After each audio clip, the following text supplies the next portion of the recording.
Okay, सो बात करते हैं Laplace transformation of derivatives. Derivatives की किसने क्या करना होता है हमें, अगर टी हमारा कोई भी फंक्शन है और एफ टी की बात हम कर रहे हैं, ये एफ टी बेसिकली क्या है, कोई भी हमारा फंक्शन जो एक्सपोनेंशियल ऑर्डर का हो, यानी कि जिसका लैप्लेस ट्रांसफॉर्मेशन आप e raise to power minus s t से मल्टीप्लाई करके सिंपली निकाल सकते हो। अब इसका जो डेरिवेटिव होगा एफ डैश टी, उसका निकालना है, तो उसके लिए भी सेम कंडीशन है कि वो भी एक्सपोनेंशियल ऑर्डर का हो, यानी कि ऐसे ही सोल्व हो जाए। तो सिंपल बेसिक बिल्कुल याद रखें तो क्या करना है हमें, लैप्लेस ट्रांसफॉर्मेशन जिस भी डेरिवेटिव का होगा वो क्या होगा, S into F of S. F of S क्या था, एफ टी का अपना लैप्लेस ट्रांसफॉर्मेशन माइनस फंक्शन की वैल्यू जब आपका जो वेरिएबल है वो क्या हो जाए ज़ीरो, यानी कि फंक्शन की वैल्यू ज़ीरो के ऊपर। तो सिंपली और कुछ भी याद ना रखें, सिर्फ हम ये भी याद रख सकते हैं कि लैप्लेस ट्रांसफॉर्मेशन जिस भी डेरिवेटिव का निकालना है क्या करना है, S F of S minus F zero, direct solve करो। इसका प्रूफ बेसिकली पूछा नहीं जाता तो अभी हम स्किप कर रहे हैं इसे। नेक्स्ट है Laplace transform of nth order derivative, यानी कि आपका डेरिवेटिव वो तो सिंगल था, अगर nth ऑर्डर का आ जाए तो वो कैसे सॉल्व होगा। उसके लिए सबसे पहले जो एस की पावर होगी वो n हो जाएगी, और जो नेक्स्ट था f0 वाला उसमें एक पावर और कम, देन एक और कम, फिर डेरिवेटिव होना स्टार्ट हो जाएगा, यानी कि ये सिंपल था, फिर एफ डैश जीरो, देन फिर एफ डबल डैश जीरो, इस तरीके से सोल्व करते जाएंगे। ओके, सो क्वेश्चन सोल्व करते हैं। फर्स्ट क्वेश्चन डेरिवेटिव के ऊपर कि हमें इवेलुएट करना है Laplace transformation E raise to power A T का। ओके, सो यहाँ पे फंक्शन तो मेरा क्या हो गया, e raise to power A t, ठीक है। अब इसका डेरिवेटिव की अगर मैं बात करूँ तो इसका डेरिवेटिव क्या होगा, ए आगे e raise to power A t, ठीक है। ई सबको पता है कि e raise to power x का डेरिवेटिव क्या होता है, e raise to power x, जबकि मतलब अगर कोई वेरिएबल होता है तो वो आगे आ जाता है, तो ये तो सबको पता है। अब डेरिवेशन वाले के लिए मेरे को एक और टर्म चाहिए होती है, वो क्या है, f0, यानी कि फंक्शन की वैल्यू ज़ीरो के ऊपर, तो t की जगह अगर ज़ीरो हो जाएगा e raise to power zero क्या हो जाएगा, 1। ओके, सो लैप्लेस ट्रांसफॉर्मेशन की प्रॉपर्टी क्या बोलती थी कि अगर मुझे डेरिवेटिव का लैप्लेस ट्रांसफॉर्मेशन निकालना है तो वो क्या होगा, s into F of S minus f0। तो अब f ऑफ s की वैल्यू क्या है अपनी, लैप्लेस ट्रांसफॉर्मेशन डेरिवेटिव पार्ट क्या है, a into E raise to power A t is equals to s Laplace transformation E raise to power A T minus 1। अब ये यहाँ क्यों लिखा, एफ एस की वैल्यू ये है क्योंकि एफ एस हमारा क्या होता है, एफ टी का लैप्लेस ट्रांसफॉर्मेशन, तो एफ टी क्या है, e raise to power A t, तो इसका लैप्लेस ट्रांसफॉर्मेशन ऑब्वियसली। और हम सबको पता है कि एफ टी का लैप्लेस ट्रांसफॉर्मेशन क्या होता है, 1 अपॉन एस माइनस ए, साथ में ये क्या है, एस माइनस 1। ये तो हम सोल्व करेंगे जब हमसे डायरेक्ट इसका यानी कि इसके डेरिवेटिव पार्ट का लैप्लेस ट्रांसफॉर्मेशन पूछा जाए, यानी कि ये हमारे पास क्या वैल्यू आ गई, लैप्लेस ट्रांसफॉर्मेशन फंक्शन के डेरिवेटिव का। लेकिन हमसे पूछा क्या गया था कि आपको इवेलुएट करना है Laplace transformation E raise to power A T, लेकिन डेरिवेटिव के अंदर ये क्या है, A into E raise to power A T, इसका मतलब मुझे वैल्यू किसकी निकालनी है, इस वाले फैक्टर की।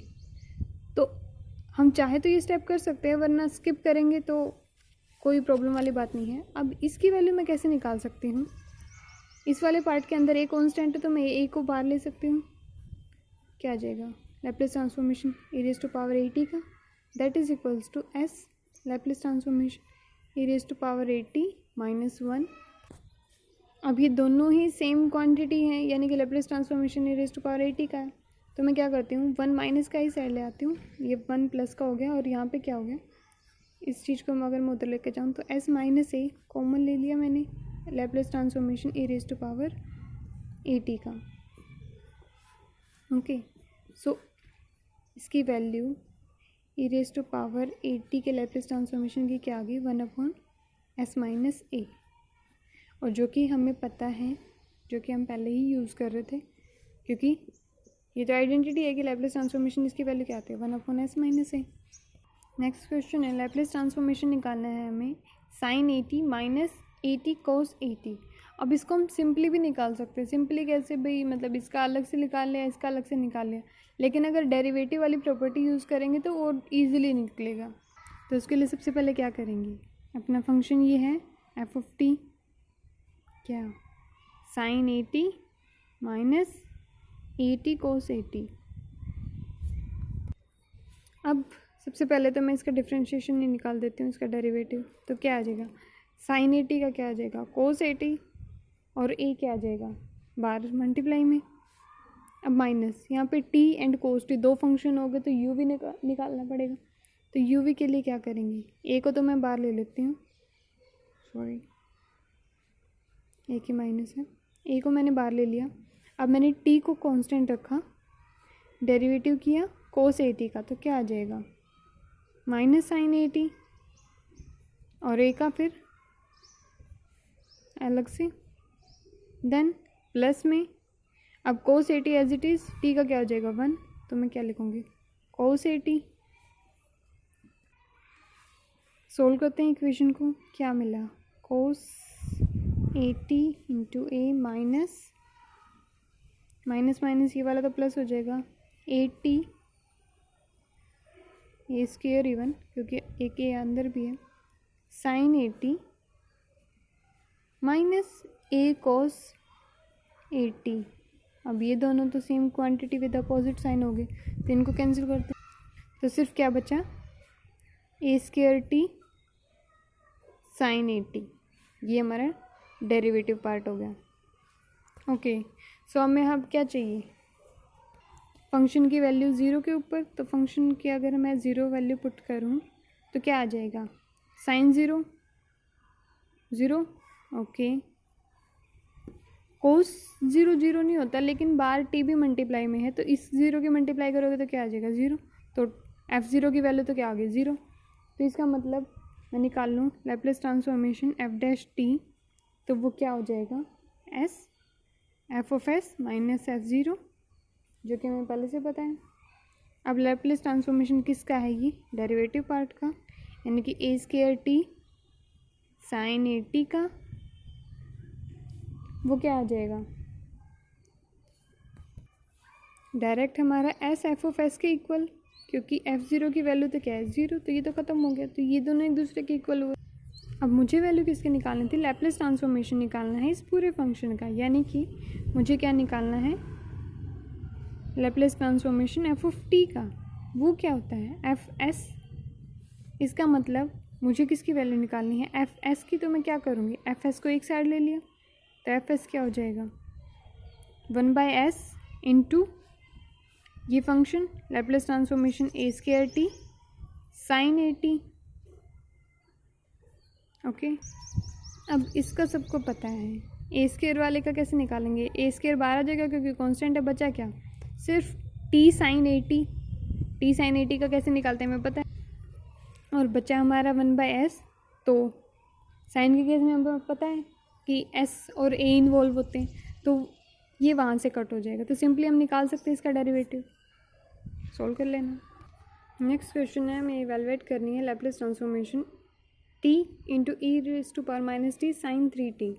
अब शिफ्टिंग थ्योरम के अकॉर्डिंग हम ये वाली चीज़ निकालते हैं कि अगर हमें सिंपल निकालना है e raise to power minus t and sine 3t का, ओके।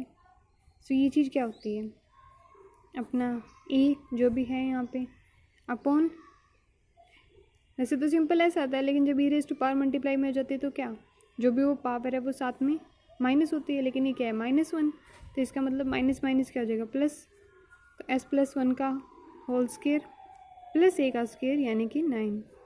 तो ये अपने सिंपल सोल्व होके आती है, लेकिन अभी हमें क्या करना है, साथ में t भी मल्टीप्लाई में है, तो हमें लैप्लेस ट्रांसफॉर्मेशन निकालना है t into E raise to power minus T sine 3t, okay.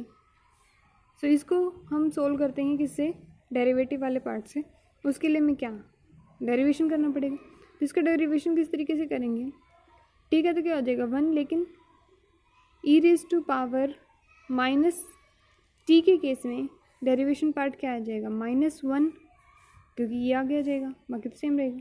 और बचा ये वाला पार्ट, तो इसका डिफ्रेंशिएशन हम कर चुके हैं, मतलब इसको सोल्व कर चुके हैं। तो मैं इसका डिफ्रेंशिएशन निकाल लूँ या इसका डिफ्रेंशिएशन निकाल लूँ, बात तो सेम है। तो इसका डिफ्रेंशिएशन किसके रिस्पेक्ट में, एस के रिस्पेक्ट में, इंटू 3/s+1 का स्क्वायर प्लस 9, इसका डिफ्रेंशिएशन में निकाल सकती हूँ। एक्चुअली ये एक मल्टीप्लिकेशन की प्रॉपर्टी होती है। क्या प्रॉपर्टी होती है कि अगर मुझे लैप्लेस ट्रांसफॉर्मेशन निकालना है, साथ में किसी फंक्शन tn की मल्टीप्लाई हो रखी है अपने कंप्लीट फंक्शन ft के साथ, तो डायरेक्ट वहाँ पे क्या यूज़ करो, -1 की पावर n, जितनी भी पावर इस फंक्शन की है, इंटू dn अपॉन ds की power n into F of S. Direct जहाँ पे भी मतलब आपके फंक्शन के साथ t मल्टीप्लाई में है। तो अब आपको मतलब ज़्यादा अलग अलग सॉल्व करने की ज़रूरत नहीं, डायरेक्ट ये रिज़ल्ट आ जाता है। सिर्फ -1 की power n into derivation part जितनी भी उसकी डिग्री है उसके अकॉर्डिंग इंटू एफ एस। तो हमने भी यहाँ पे वही किया है, डायरेक्ट -1, पावर सिर्फ t की 1 थी तो 1 and derivation part of this thing. अब ये वाली की है तो एक और कर लेते हैं। लैप्लेस ट्रांसफॉर्मेशन अगर हमसे पूछा जाए वो कुछ इस टाइप का, 1/t एफ ऑफ टी, मतलब ये तो मल्टीप्लाई में था, ये डिवाइड में हो अगर, तो हमें कैसे सोल्व करना था, हमें डायरेक्ट इंटीग्रेशन करना है 0 से infinite F S D S. तो ये दो बेसिकली यूज़फुल प्रॉपर्टीज़ है जो कि डेरिवेशन वाले क्वेश्चन में यूज़ होते हैं बेसिकली। अपने क्वेश्चन पे आते हैं वापस। तो इसका डेरिवेशन करना है हमें, तो क्या आ जाएगा, ये -1 एज इट इज़, ओके। ऊपर 3 कांस्टेंट है उसका तो कुछ नहीं होना, ओके। नीचे वाली जो इक्वेशन है वो क्या है बेसिकली, s+1 का स्क्वायर प्लस 9, यानी कि इसकी पावर क्या है, -1। मतलब मैं इसको एक तरीके से कैसे लिख सकती हूँ कि 3 इंटू s+1 का स्क्वायर प्लस 9, इसकी पावर क्या है, -1, क्योंकि नीचे। अब डेरिवेशन करेंगे तो क्या आ जाएगा, -1 आगे, -1 इंटू जो भी ये फंक्शन है प्लस 9, एंड साथ में इस फंक्शन का डेरिवेशन पार्ट वो क्या आ जाएगा, 2s+2। कैसे, क्योंकि मैंने इस आइडेंटिटी को खोल दिया, क्योंकि s+1 का स्क्वायर अगर मैं करूँ s² + 1 + 2s, यहाँ पे सिर्फ 2 ही फैक्टर बचते हैं जो s के अंदर हैं। अब s² का क्या हो जाएगा 2s, एंड 2s का क्या हो जाएगा 2।